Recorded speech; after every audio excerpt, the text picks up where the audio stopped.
Good morning.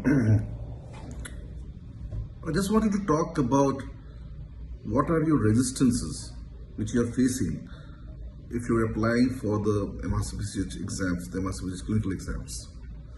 What are the main thoughts which are preventing you from appearing for the exams, or which are making you so, making you dread the exams? What are the challenges you're facing? And this is very important to address right in the beginning. I have been amazed in my journey during all these years, going through so many students, preparing for the exams.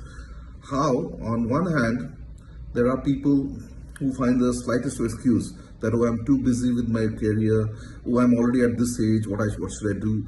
Oh, I'm busy with my family, I've got a child, I've got a career, and they keep putting off addressing this important exam, because once you've got this degree, it works wonders for you till the day you decide to retire. It's upon you when you want to decide, when you want to retire.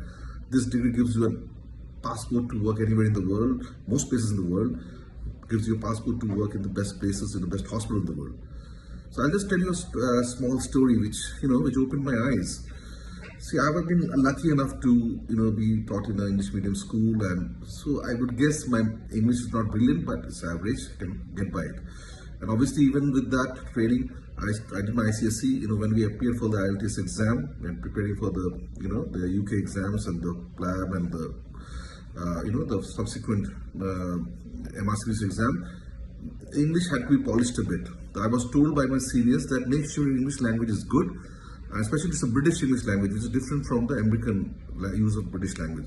So I was advised by my seniors to see the British news, see how they pronounce, what sort of words they use, and also I was told to see some British serials, which you can nowadays available on YouTube, or if you search the net, especially serials which there are usually one or two serials which are dealing with doctors or general practice, and then you come to see an address, because each nation, each particular region has a way, peculiar characteristics in which they use the word, the intonation, the tone, the behavior, how people address each other, and those finer things are very important to learn. So even with my being, I would say, sort of privilege, having been studied in English medium school, it took me some time to get these right, to learn these things. Now I know some people who've not been so lucky.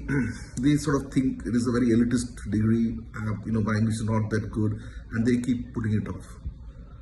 Well, I would say, don't let this block your aspiration towards the MRCPCH degree. Don't let, if your English is not that good, if you feel that English is a challenge, if you feel that, well, I started in a small, vernacular or Bengali medium or any vernacular school, don't let that stop you. And I'll tell you why. And I was completely blown away by, 2 or 3 of my students, my colleagues, in fact.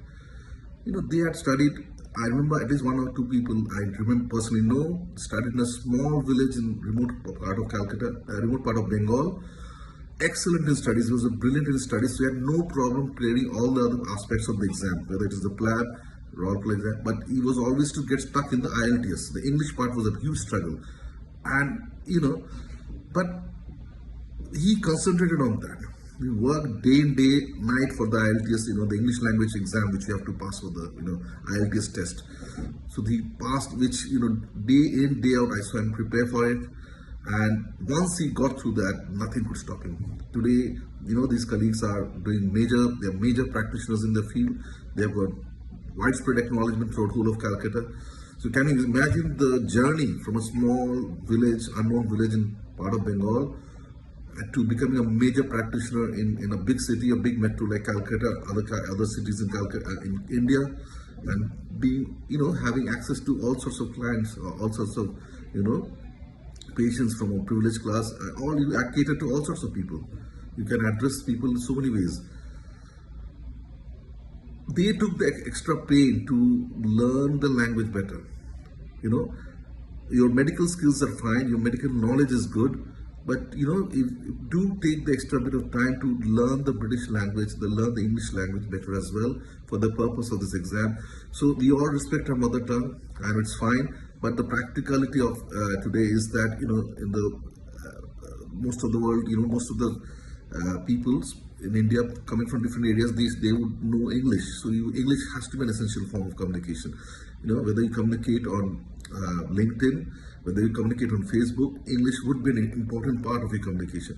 And especially for these exams, when you appear for the MRCPCH exams, when you appear for the English language exams or the PLAB exams, the English becomes an essential part to master, to pass through the exam. And don't let this stop you. Don't let this stop you. There are people before you who have done this from small villages.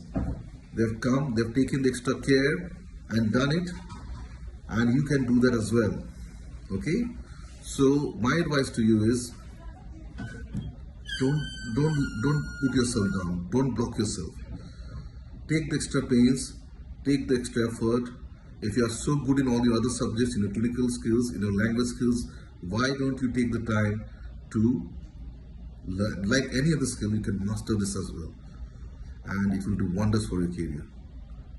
Don't let this put you behind others, and don't let this affect your self-esteem. You are good. You just think of how many patients you would affect, how many lives you would touch with your clinical skills, with your clinical knowledge, with your empathy, with your humanitarian values. That is more important. Okay, I could be having the best language skills, but if I missing the clinical skills, if I don't have good humanitarian skills, good communication skills, what use is that? So it's a balance of both which are required. And I'm sure if you're a good doctor, you are committed to your patients, you want to communicate well, do take the time to learn the language better. Thank you so much. I hope this helps. This is just a thought I wanted to share with my friends. You're preparing for the exam, and I would like to listen from you what your thoughts are on the matter. Do you agree? And are there any challenges you're facing? Do share below. Thank you so much. Have a good day.